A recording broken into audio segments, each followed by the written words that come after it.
So we are here at World Routes in the beautiful city of Istanbul, and I'm joined here by John Ackerman, who is Executive Vice President for Global Strategy and Development at DFW Airport. So John, thank you so much for joining me today. Thank you so much for having me. My first question for you then is just a little bit about your region. Could you describe the North Texas region and what characterizes your catchment area and your travelers?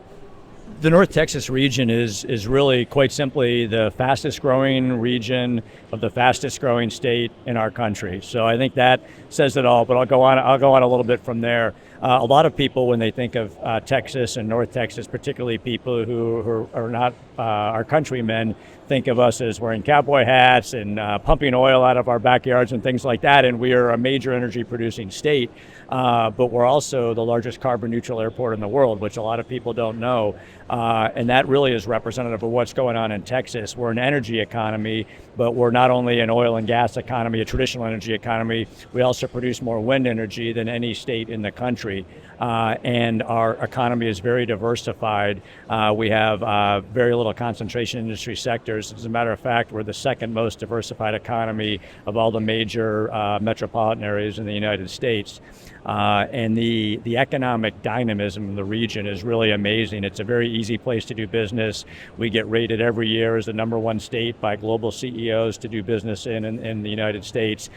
So we as DFW feel that our mission is to go out and tell the world about what's going on in North Texas. And once we tell that story, airlines generally want to fly there. So not just cowboy hats and oil then?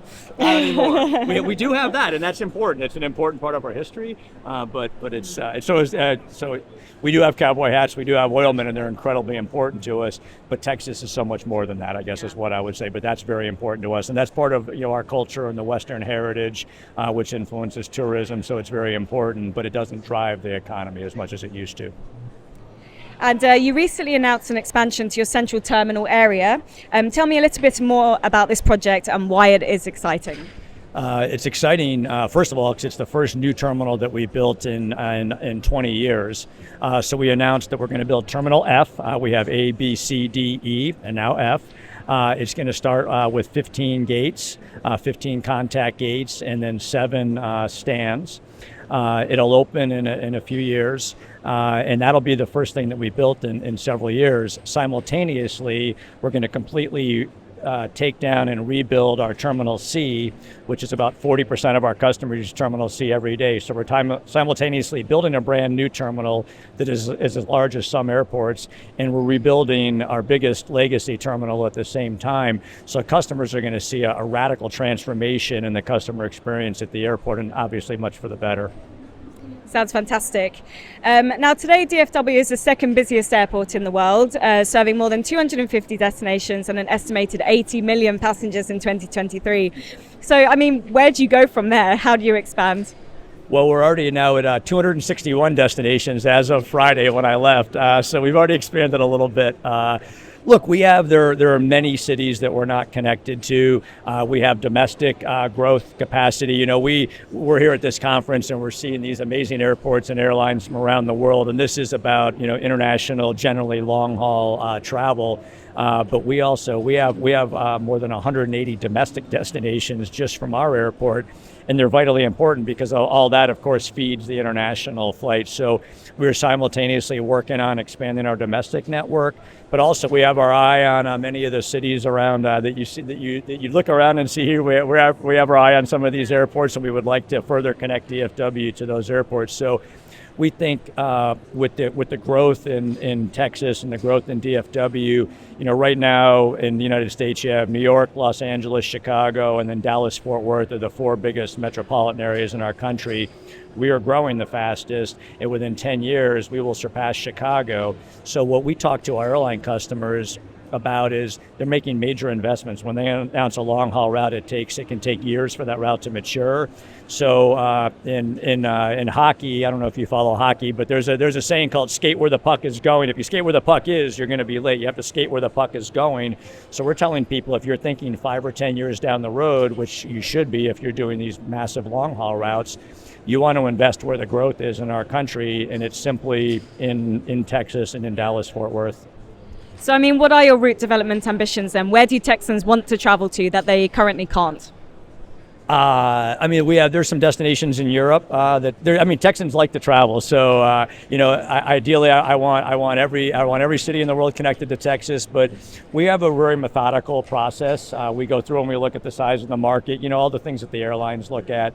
I'm an ex-airline executive. Almost my entire team is ex-airline. So we try to think like the airlines. We believe that the airports really don't determine these markets. The airlines obviously do. Yeah. So it's our job to understand, what drives airline profitability, what will make them successful, and then match our needs to an airline that has those similar needs. So we carefully study the airline and the market and try to make a match there. So we have many targets in Europe. We think we have some work to do in Australasia, Asia. Pre-pandemic, we had direct service to Shanghai, Hong Kong, Beijing, obviously with what's happened in the Asian economy in the pandemic. And now, U.S.-China relations are not as good as they used to be, but we'd like to rebuild our Asian network. We have a lot of Texans who want to go to Asia for business and for leisure. So we have our eyes on many things around the world. And what would you say are the top 3 considerations that you're taking into account when you think about a new route that you want to open? What's most important? The single most important thing, and I think the only important thing, is how many passengers want to do it. We can talk about all the things. We can talk about our energy economy. We can talk about our wonderful city and all the things that we can do in Fort Worth and in Dallas.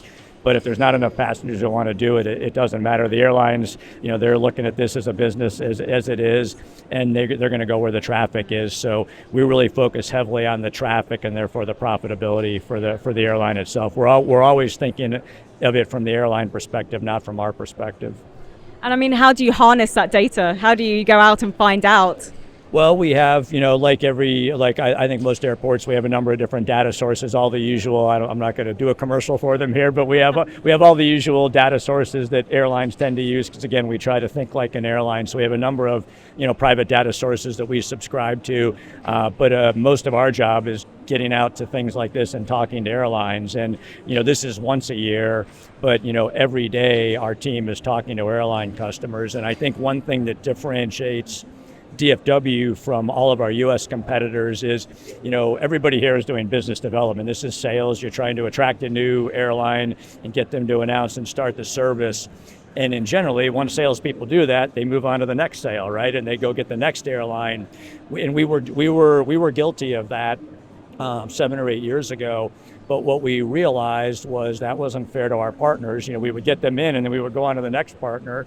So we actually stood up an airline team that helps them once they get there. So we split our team and we have half the team focused on new business, but then the other half of the team taking care of our existing airlines, and they will help them out with operational issues.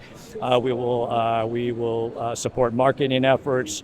We will do events. We have several events a year in Mexico for airline partners that we sponsor and the team travels to. So we have an aftercare team that really our job is to make sure that they're profitable and successful and they can stay there forever, basically.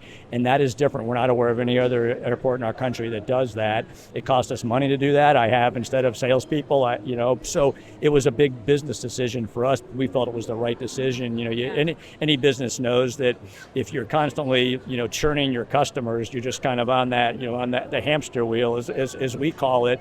So we want to make sure that once we get a customer, they stay, and they're going to stay because they're successful, and they're going to be successful because we care about them. So that's really how we think about airlines. Absolutely. It's relationship management is very important. It absolutely is. And we spend a lot of time in airline headquarters. I have an airline, most of my team is ex-airline executives, so we have a lot of deep ties to the airlines, and we work hard to maintain them and grow them.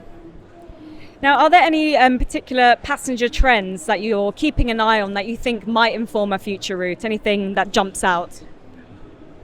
I think passengers are becoming more adventurous. The younger generation, and it pains me to say that now, the younger people are a lot more adventurous. They're much better traveled than I was, when I was coming up in the world. They have much more access. There were, not as many places, when I was that age that I could fly. They can go almost anywhere in the world, and they do. So I think that's really interesting, and that propensity to travel, I think, is much higher. So on the demand side, that's there. but then they also, have become accustomed to, you get what you want, the way you want it, when you want it, this personalization, with digitalization and things like that. So at our airport, airports are fundamentally infrastructure, right? We provide runways, we provide taxiways, we provide gates, we're an infrastructure provider, but we have to have a great customer experience. So at DFW a couple of years ago, we literally kind of pivoted and said, we're going to think about physical infrastructure, but every time we think about physical infrastructure, we're going to think about a digital layer on top of that, because once we put in physical infrastructure, it's there for 30 to 50 years. But if we can put in infrastructure and then put a digital layer on top that perhaps give you a different experience through the airport than I have, now I'm getting, kind of two different customer experiences from that same piece of infrastructure. So we're working very hard to think about the physical and the digital at the same time and better integrate those. So we think that'll give us more flexibility to better serve, the customer's needs and the increasing demand for personalization. Everybody wants personalization, and it's difficult to personalize an experience that 80 million people have to have. So how do you give 80 million people the exact experience they want at an airport that physically can't change for every person? So it's a really fascinating challenge for us, but our customer experience team has really embraced it, and so we're having a lot of fun with that. So what are your challenges for this year, would you say, or a couple of years forward? So for the airport, as I mentioned, we're undertaking a major expansion of the airport, our first major expansion in many years, and a lot of things are happening at the same time. So, our executive team, from Sean, who you've interviewed before, to every executive, every single employee at the airport is really focused on making that as good an experience as we can for our customers. We know that it's going to be tough, when you change an airport. You can't just shut down the airport for a few months, rebuild it, and open it again. We operate 24/7, and it can be challenging for customers, detours and things that change. So we're really working as hard as we can to make that as seamless as possible for our customers, so that when we come out the other side with these wonderful new facilities, they'll enjoy that and embrace it. So that's a big challenge for us, is making sure that we take care of our passenger customers and our airline customers while we're transforming the airport. And that's not easy to do, but we have an excellent team and we're working very hard on that. And does this challenge matter to airlines when in the conversations that you're having? Do they want to be reassured that service isn't disrupted? They do. So airlines they get concerned about costs when they see an airport doing major projects. They think landing fees are going to go up, so we have to manage our cost. And we worked for several years to renegotiate our agreement with our airlines. And we're proud to say we had a cost target between us and the airlines that we were striving to hit. And our agreement, we actually came in below their cost target. So we were pleased to be able to deliver that. And then they also want to know that they're going to be able to operate there. When they see things being built, they think delays, they think disruption, so they want assurances from us that we're going to operate the airport properly, so they can operate their airline and serve their customers. So those are two things that we think about a great deal at the airport. Now, the executive team is thinking about that a lot. Sean makes sure that we think about that every day. And finally, what new route are you most excited about? Maybe one that your team has been working on for a long time or has just come in? I'm excited about every route we get. I know I'm not going to pick. I'm most excited about the last route we get, but we're always looking forward. We're grateful for the routes we get.